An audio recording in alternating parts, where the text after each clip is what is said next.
April 6, 1998. The first line up here, I started out with, right here, cave. And I crossed it out and wrote analytic overlay. I actually thought I was drawing a picture of a cave originally. It was so big. This is the image of a human being, to give you an idea of scale. I think the lower portion is drive. That's all drive unit. And it's some kind of vehicle. I'm getting I always say a taste of these metals. It's approximate size. Weight, this is millions, 1.5 million pounds. It's really huge.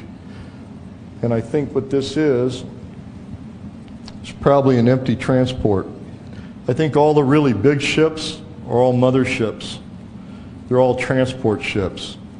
And I don't think they do anything other than beam things in and beam things out. I think all their vehicles are interdimensional. They're time machines. They're portages. They come and they go. And I think the only time we see them is when they're coming and when they're going. The rest of the time they have an envelope or a way of hiding. Or they're just not here. They come and they go. That's their only function. They're carriers. It's the smaller ships are the ones that stick around. They're the ones that are brought in and leave, or left here rather. Those are the ones that we actually see more of. But the big ones, the motherships, are the ones that come and go. They're the ones that carry things in and carry things out. The transport vehicles. That's my sense of it anyway.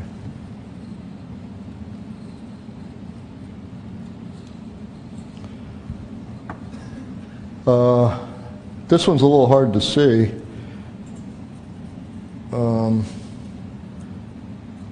This is kind of a figure eight, but it kind of waffles around the whole area.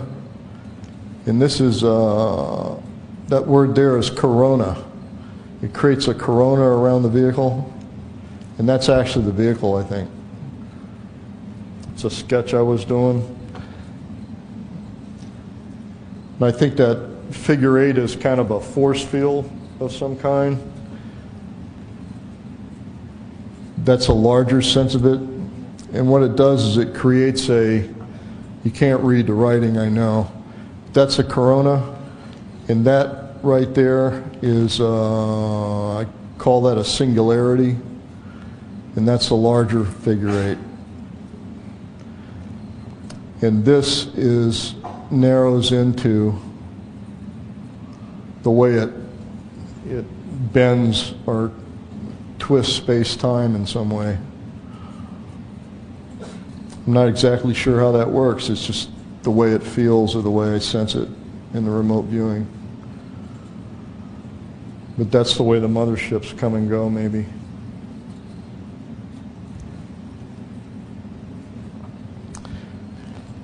I think they have two different kinds of drive. The star-to-star is the mothership, and the planetary is the smaller ships. They have the anti-gravity drives.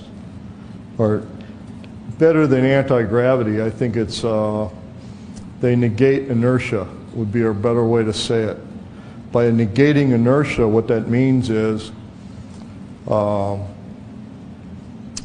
it's better than anti-gravity. When you negate inertia, all you have to do is flick your little finger and you just keep moving the opposite direction until you flick your little finger in the other direction.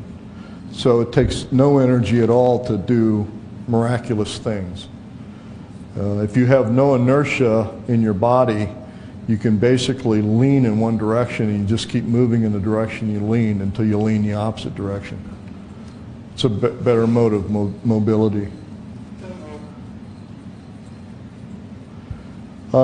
This is how a drive works, I think. I don't understand it, I just write it down. This is the negative side, positive side. There's some kind of turbine force that runs this way. This is a liquid metal in here, but the liquid metal is made up of something I call neutral liquid nanometal, for lack of a different word. And they're individual little fragments so small you can't see them, but they're almost can't see them. They're individually designed to create a field, and there's a centrifuge force that pushes them to the outside of the field in some way. Maybe that's meaningful to somebody. Like I say, I just produce the data. I don't worry about how it works. Maybe that's meaningful to somebody. Somebody will get the tape and go, oh yeah, that helps. I don't know. Maybe it's a way of producing the corona or something.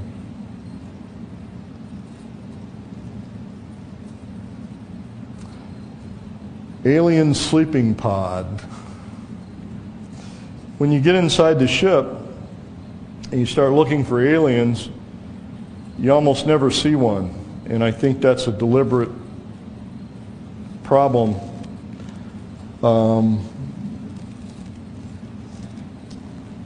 I think they know when you're looking at them or trying to look at them.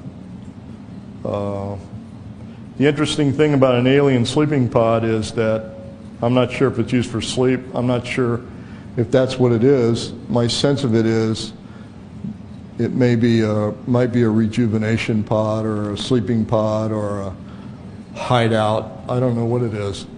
But I do know that that's what they wear. That's a suit of some kind, a skin of some kind, an environmental unit of some kind when they're not in that pod.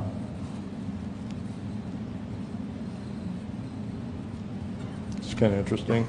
The only other part of an alien I've ever seen is their hand on a control. It looks very much like our hand, the difference being it's long and it's thin and it has very ugly nails. Very pointed, very narrow.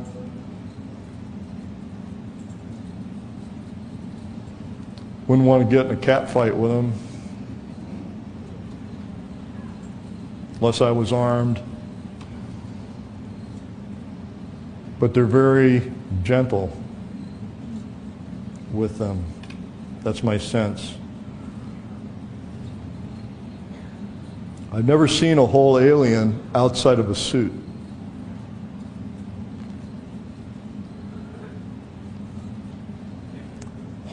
I think a very tiny fraction of UFOs are alien aircraft. Very small fraction. Maybe 1/4%.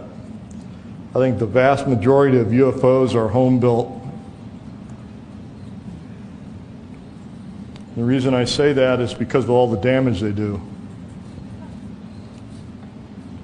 I think the actual alien craft are detuned to our time-space. So they don't do a lot of damage to our time-space. Except when they actually make contact with it, which is very rare. I think they're only visible when they're morphing in and out of our time-space. They deliberately avoid us otherwise. I think they make contact individually. They have a sense of who's open to contact and who isn't. And it's not who's open in a sense of who will really want to talk to them, but who's open in the sense of who's not going to run off and get something and whack them to death. Or who's not going to get ugly, or who's not going to have a coronary when they actually see one. Or who isn't going to turn them into see what I got, or turn them into a mystical being or whatever. I think the larger ships are transports only.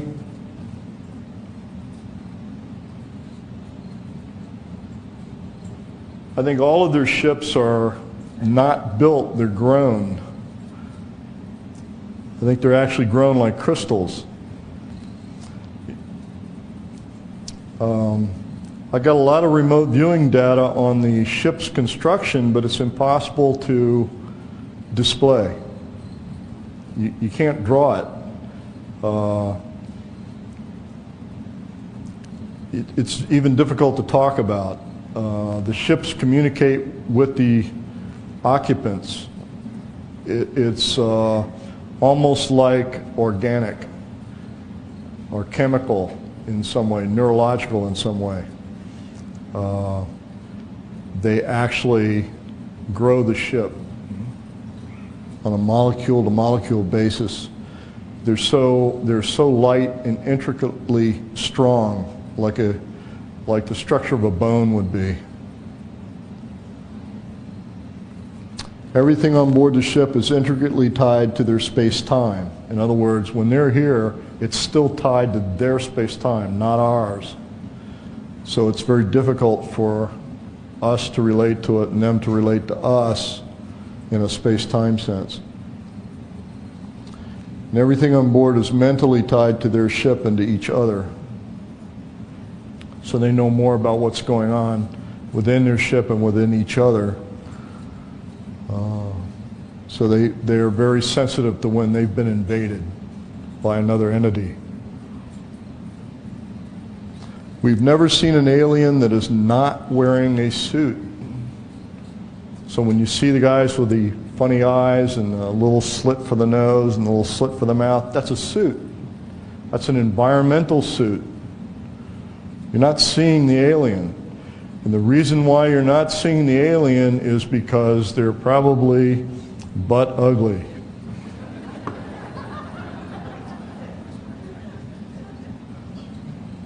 Yeah, I mean, what's your reaction in most cases when you see that big, hairy, ugly cockroach? They understand that we have deep-seated emotional reactions to some things. They understand that. And so they're not going to show us what they look like. There's probably few human beings on the planet that have ever seen a truly stripped-down alien. They know that we probably couldn't handle it yet.